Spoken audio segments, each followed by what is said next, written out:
Today is the 10th Sunday in ordinary time, year B.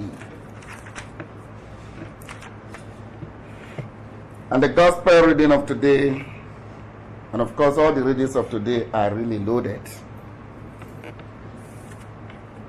From the gospel we can pick out some themes. For example, it is the owner of a mad person that can take him out of the streets for treatment. Second, a house that is divided against itself, that house cannot stand.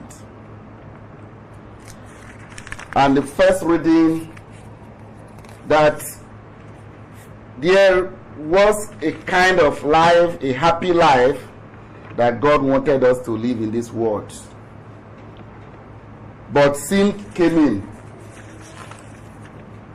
And the next one is that human beings, many human beings, are suffering from guilt transference syndrome.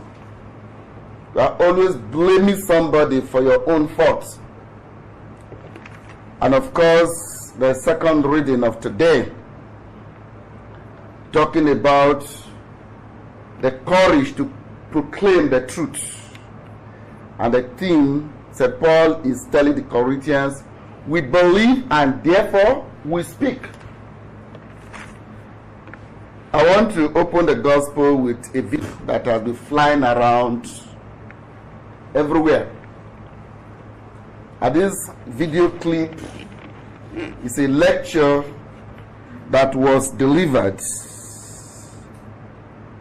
by Sheikh Dr. Hamad Abubakar Gumi. It's a very powerful lecture, and it is made for both Christians and Muslims. With this lecture, I fell in love with this man. I see him as an unbiased umpire. He was right to prove a point that it is not true that Goodluck Jonathan ever gave him any money, or that PDP paid him to say things that he said now. So he brought to the conference a newspaper that was published in 2012. A national newspaper, where he said that there is so much blood flowing in the country. People will be killed in the mosque. People will be killed in the churches. And Goodluck Jonathan could not stop it. So he should resign immediately. And he said, today, if he could say that against Goodluck Jonathan, he should say more about the present government. And we should not shy away from it, saying that it's our brother. If our brother is not doing well, tell him he's not doing well.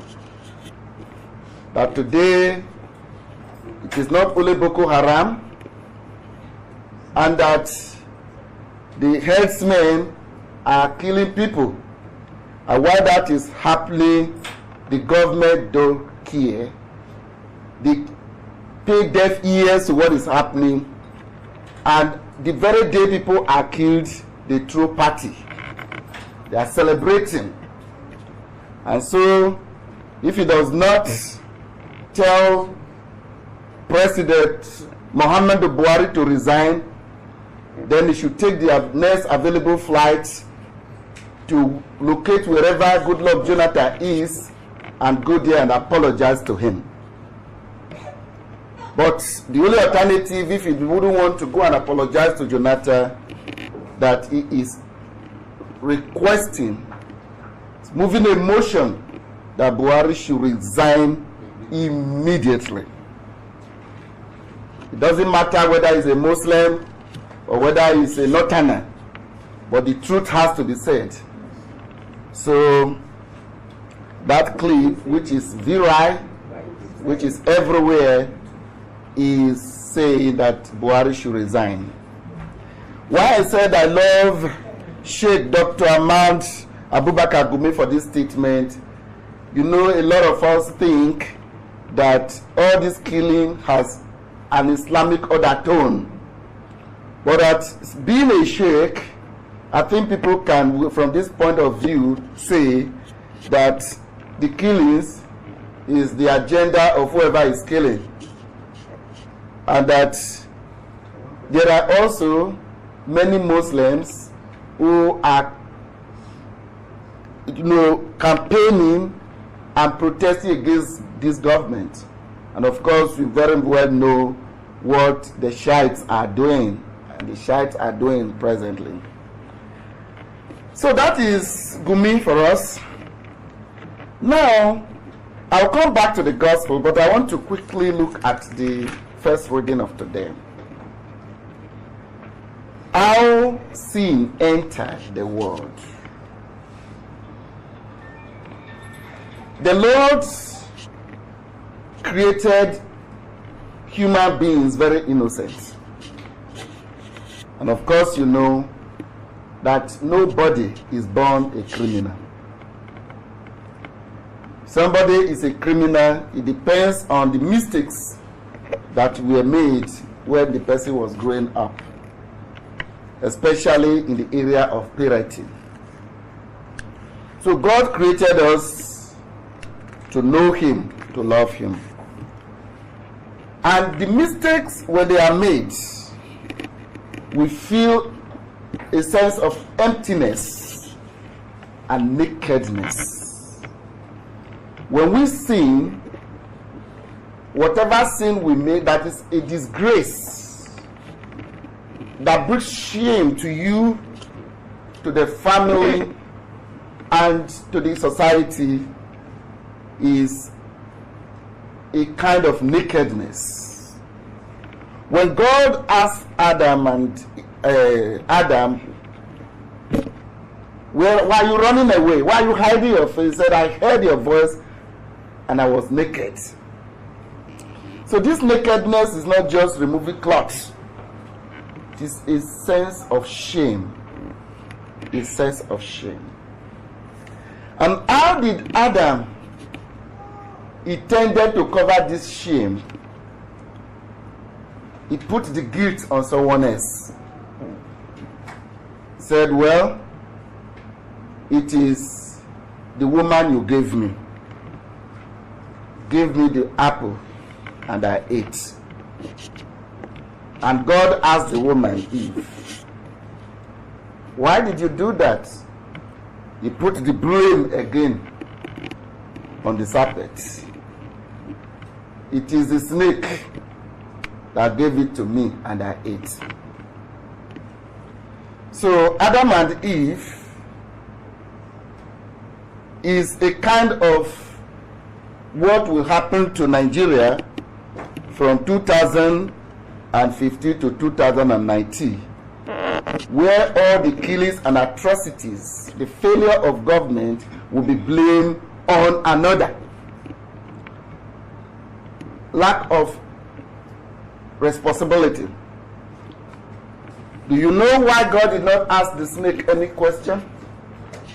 Because snake here represents unintelligent being. He only just gave the punishment because he did not give the power, the kind of powers he gave to human beings to animals. So we cannot reduce ourselves to the level of animals. But God, however, cursed the snake and said, they are cursed beyond all cattle. All wild beasts shall crawl on your belly and eat dust every day of your life. Eating dust here, is it really? No. Eating dust here means you are going to be reduced to the lowest. And of course, you know snake has no legs and hands. And our people say, both the hands and the legs of the snake are inside him. want to quickly say something here. The world today, because of the sin, original sin of Adam and Eve, we are going through pain. There's so much suffering in the world. And a lot of people are suffering. Both the suffering we inflict on ourselves, or the suffering somebody inflicts on us, and the suffering we inflict on others. I finished my prayers this morning. I was playing some meditation songs, but all of a sudden, because I was using iPad, and it was rolling, and it entered a song which was, I didn't see it as a Christian song, but at the end of the day, I classed it in as a Christian song. And the title of this song is I'm Your Angel. And this was lyrics rendered by Celine Dion and Rock Kelly. And this is why I say that I class this song as Christian song. He said, no mountain is too high for you to climb. All you have to do is have some climbing faith. Oh, yeah. No river is too wide for you to make it across. All you have to do is believe it when you pray. And then you will see the morning will come. And every day will be bright as the sun. All of your fears, cast them on me.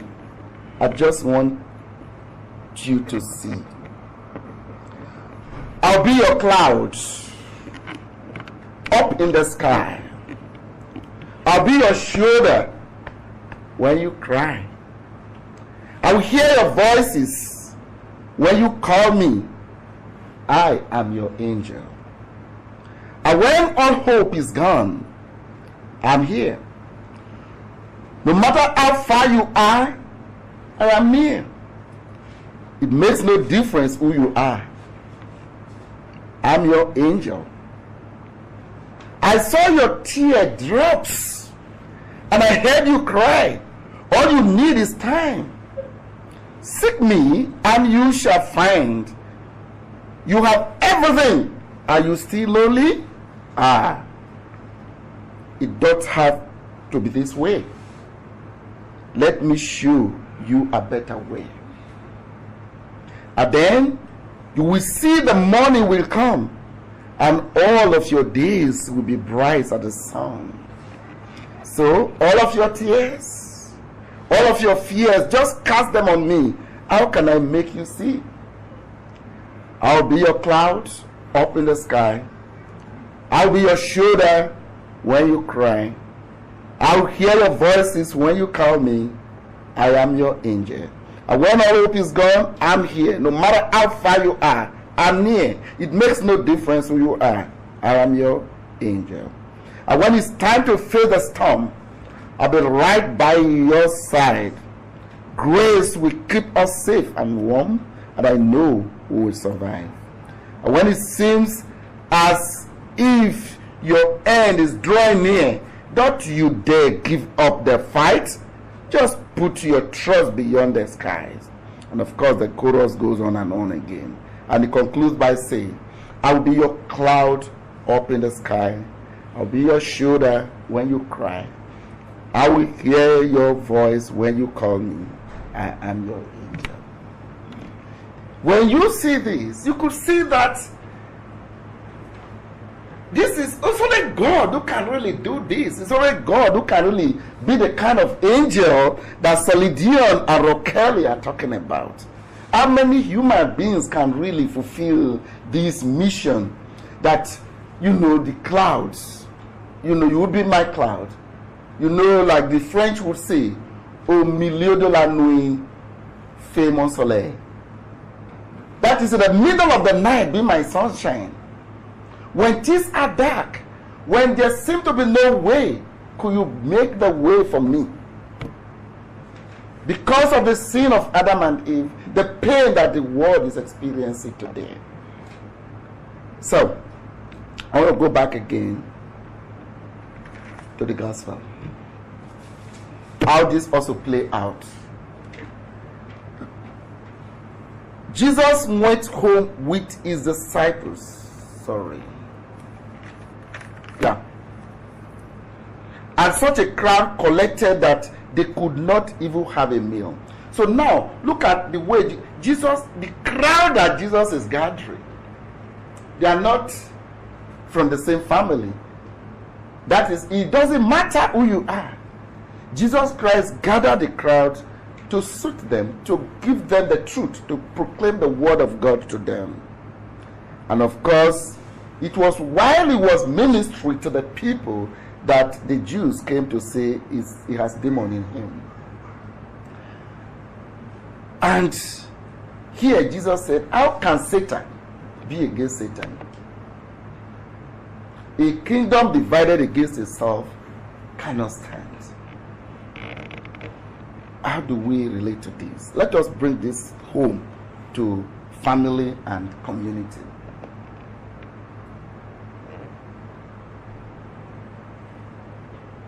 There is this adage, don't wash your dirty linens outside. There are issues in the home, for example. There is a way we can serve them without drawing the crowd from outside to know what is going on. We cannot afford to be divided, because when we are divided, then we cannot move forward. Even in the community, in Netherlands, there's what they say. For example, you and your brother, you are be quarreling. But when an outsider come and wanted to attack you, you discover that whether you like it or not, two of you will come together and fight the common enemy. And Jesus Christ went ahead to say that the sin of blasphemy. But I want us to see how did the parents, how did the mother and the relations of Jesus reacted to this? Because some of them must have gone home to tell them, the way Jesus is behaving outside, it doesn't seem as if it's normal. People are saying that he has gone out of his mind. And so his mother and brothers now arrived and standing outside sent in a message asking for him. You can imagine.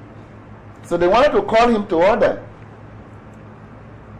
Why is it that the family did not just pierce the crowd to say, or the mother just say, hey, Jesus, my pikin, come, there's something I want to tell you. The mother couldn't just break in, but somebody had to tell Jesus, your mother is waiting for you outside. And this is how Jesus responded. And he said, look round. Say, who are my mother? Did you get the English language there? Is who are my mother? It's not who is my mother. Who are my mother? And the mother here, he didn't put S. He didn't say who are my mothers. Who are my mother? Here, you could sense the quality and the strength and the power of a mother. The role of a mother is coming out powerfully here. But brother, he put S. Who are my mother and my brothers? I don't know if you get the nuances. Then he went up, and looking around at this sitting in a circle about him, he said, here are my mother, no S, and my brothers. Anyone who does the will of God, that person is my brother and sister and mother. Here there is a family, this is a divine family, the holy family. So that is the key. And Jesus Christ is here to say, no, my relationship is not restricted to Mary and her cousins. remember that Mary has no other child.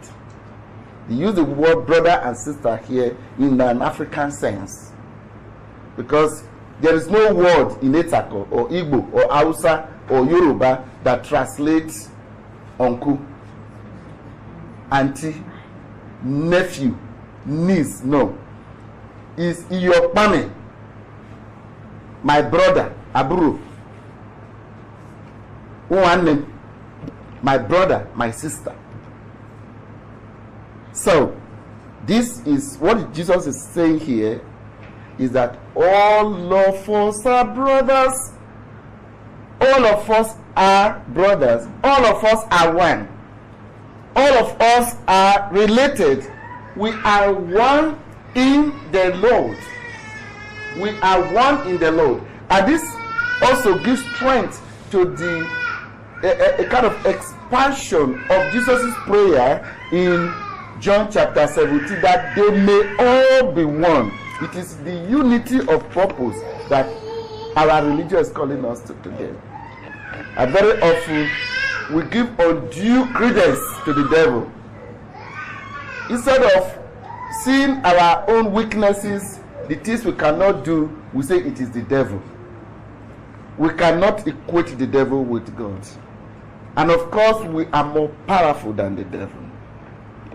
So, we come back now to talk about the second reading. So, Paul is writing this letter to the Corinthians. And he says, I believed, and therefore I spoke. In other words, before you can bear witness, because we are witnesses, you have to believe what you are going to say. And it goes on to say, to use the plural, we too believe, and therefore we too speak. Knowing that he who raised the Lord Jesus to life will raise us up with Jesus in our turn, and put us by his side, and you with us. You see, all this is for your benefit, so that the more grace is multiplied among people, the more thanksgiving there will be to the glory of God. That is why there is no weakening on our parts, and instead, though this outer man of ours may be falling into decay, the inner man is renewed day by day. So for us to be able to be caring as family members, the family of God, we need a kind of purity of our heart and intention. We need the strength of will to be able to do the right thing. And if Gumi is a Muslim, can talk like that about his fellow Muslim, it means that there is something that binds us together more than being a Christian or being a Muslim. There is one thing that binds all of us together, and that thing is called humanity. Because God created all of us in his image and likeness. And God created all of us as his own. That is why on the last day, I do not know, maybe our theologians will tell us, if there will be religion in heaven.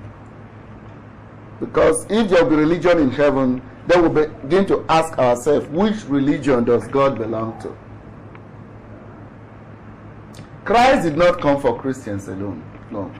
Christ came for humanity. Recently, I think it's in India, the Muslims were praying outside, cold winter. They were in the minority. So the Reverend Father came and told them, you cannot die under this cold. Come, use the church to say your prayers. So on Fridays, they will come to the church and say their prayers. They come to the church and say their prayers. And they became so, in India, they became so close and united. And of course, during the time of the Prophet Muhammad, Rasulullah, they too were allowed. There was that kind of, Christians using mosque buildings to pray, to say mass. But today you discover that there is so much, the religion has been so politicized that it is war between Christians, Muslims, and we don't know what is going on anymore. But the truth is that we all are creatures of God. So I want to round up with this same second reading. For we know that when the tent that we live in on earth, what is this tent? Our body, is folded up, there is a house built up by God for us, an everlasting home not made by human hands in the heavens. Here we have to really define our vision. So today we thank God for all that He has revealed to us in these readings, and especially for the truth that some people have the courage to say.